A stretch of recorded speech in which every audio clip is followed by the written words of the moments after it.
بسم الله الرحمن الرحيم. شوقي للقياهم يزيد ولحبهم هتف القصر يا جيل أتباع الهدى أشرق علينا من جديد. يسر جمعية مودة أن تقدم لكم صورا من حياة الصحابة لعبد الرحمن رأفت الباشا رحمه الله.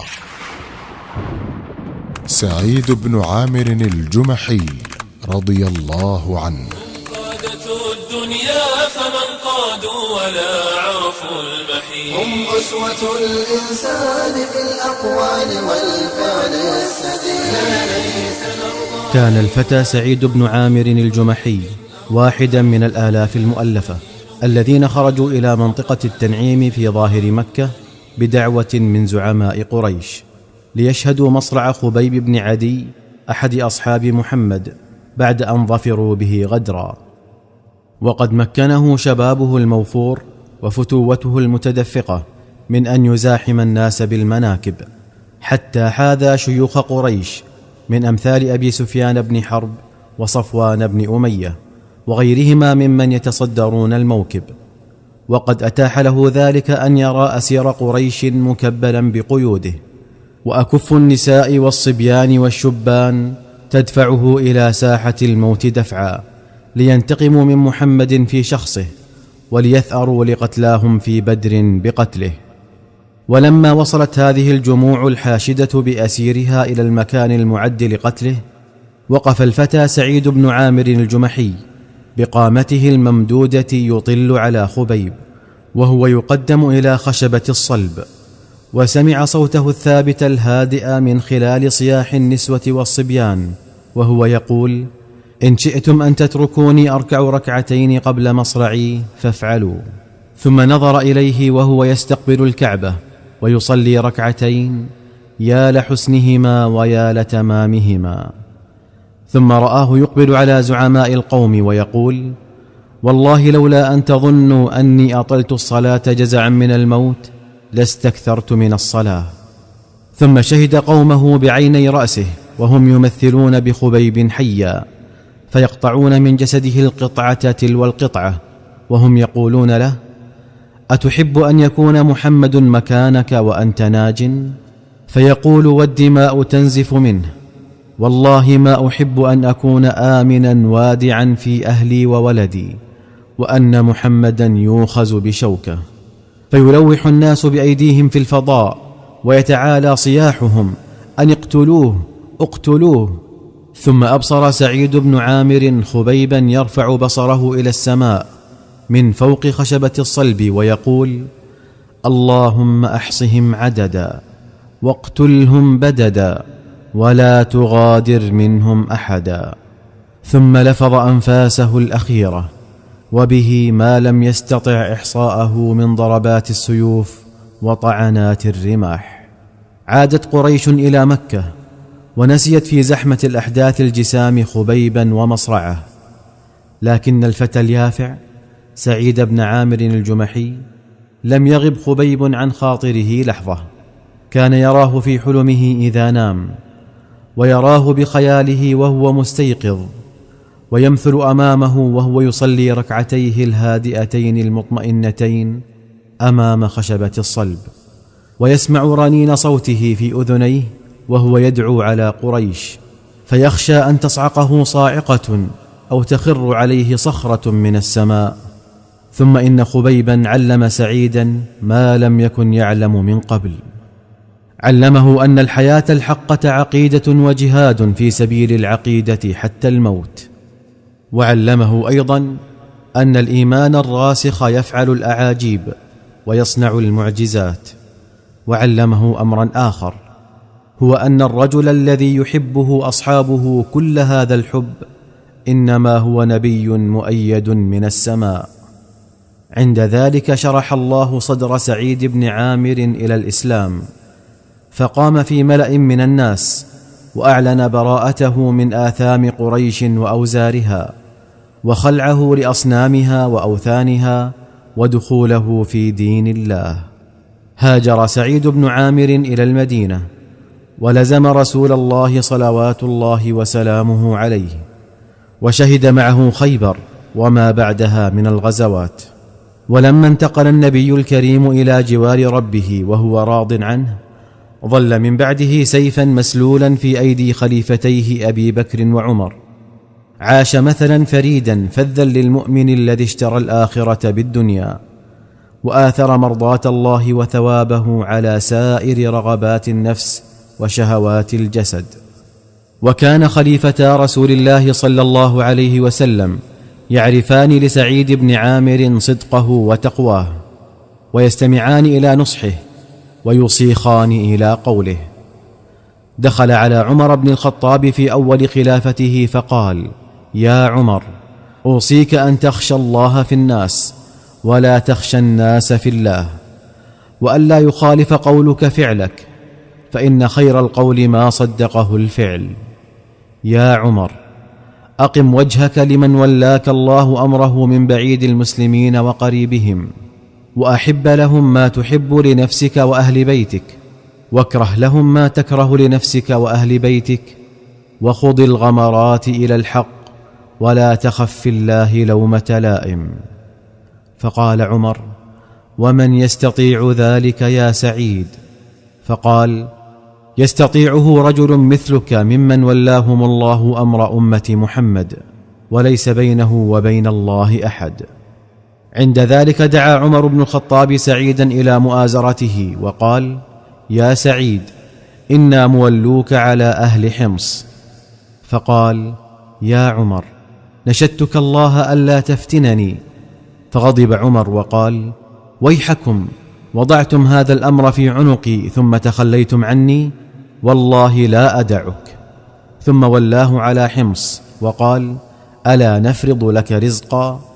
قال: وما أفعل به يا أمير المؤمنين؟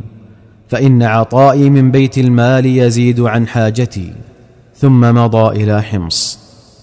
وما هو إلا قليل حتى وفد على أمير المؤمنين بعض ممن يثق بهم من أهل حمص، فقال: اكتبوا لي أسماء فقرائكم حتى أسد حاجتهم. فرفعوا كتابا فإذا فيه فلان وفلان وسعيد بن عامر. فقال: ومن سعيد بن عامر؟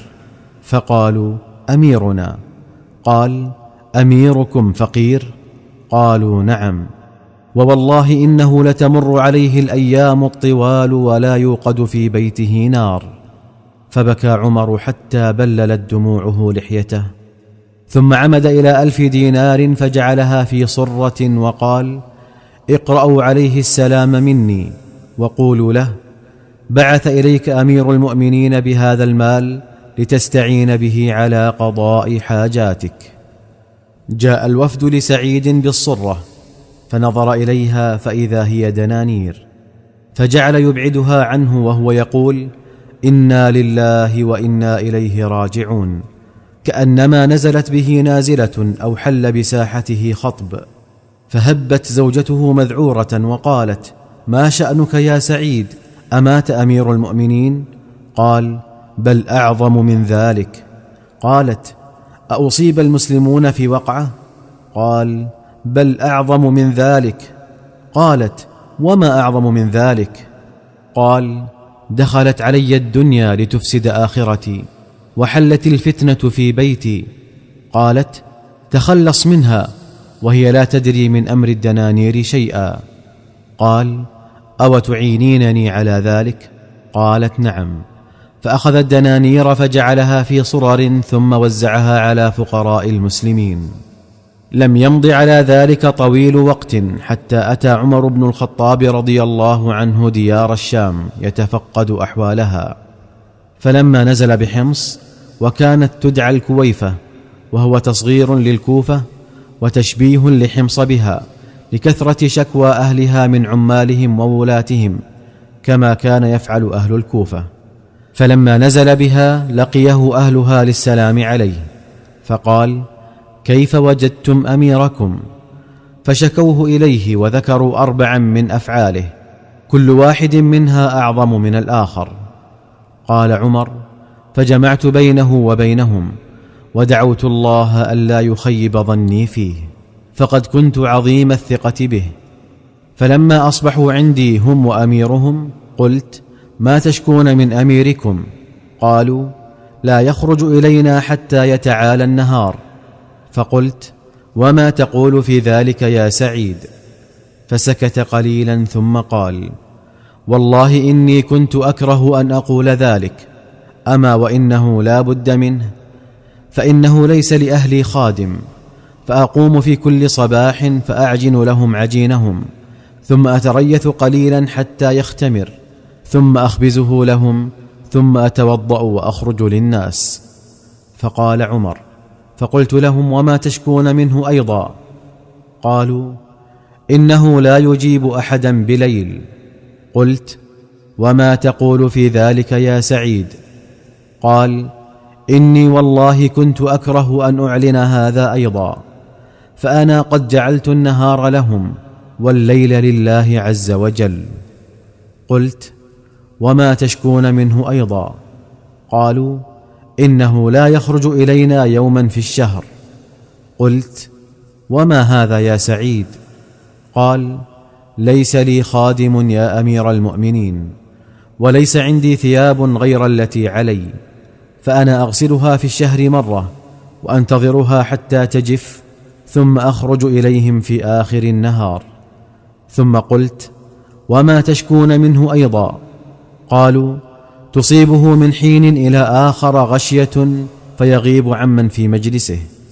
فقلت: وما هذا يا سعيد؟ فقال: شهدت مصرع خبيب بن عدي وأنا مشرك، ورأيت قريشا تقطع جسده وهي تقول: أتحب أن يكون محمد مكانك؟ فيقول: والله ما أحب أن أكون آمنا في أهلي وولدي، وأن محمدا تشوكه شوكه، وإني والله ما ذكرت ذلك اليوم وكيف أني تركت نصرته إلا ظننت أن الله لا يغفر لي، وأصابتني تلك الغشية.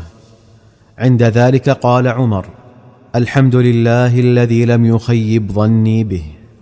ثم بعث له ب1000 دينار ليستعين بها على حاجته، فلما رأتها زوجته قالت له: الحمد لله الذي أغنانا عن خدمتك، اشتري لنا مؤنة واستأجر لنا خادما. فقال لها: وهل لك فيما هو خير من ذلك؟ قالت: وما ذاك؟ قال: ندفعها إلى من يأتينا بها ونحن أحوج ما نكون إليها. قالت: وما ذاك؟ قال: نقرضها الله قرضا حسنا. قالت: نعم، وجزيت خيرا. فما غادر مجلسه الذي هو فيه حتى جعل الدنانير في صرر، وقال لواحد من أهله: انطلق بها إلى أرملة فلان، وإلى أيتام فلان، وإلى مساكين آل فلان، وإلى معوزي آل فلان. رضي الله عن سعيد بن عامر الجمحي، فقد كان من الذين يؤثرون على أنفسهم ولو كانت بهم خصاصة. سعيد بن عامر رجل اشترى الآخرة بالدنيا، وآثر الله ورسوله على ما سواهما. المؤرخون. بمحمد وبصحبه قد أسس الصرح المشيد، يا شعر أسعفني أفض في مدحهم هل من مزيد. سلة الإيمان والتقوى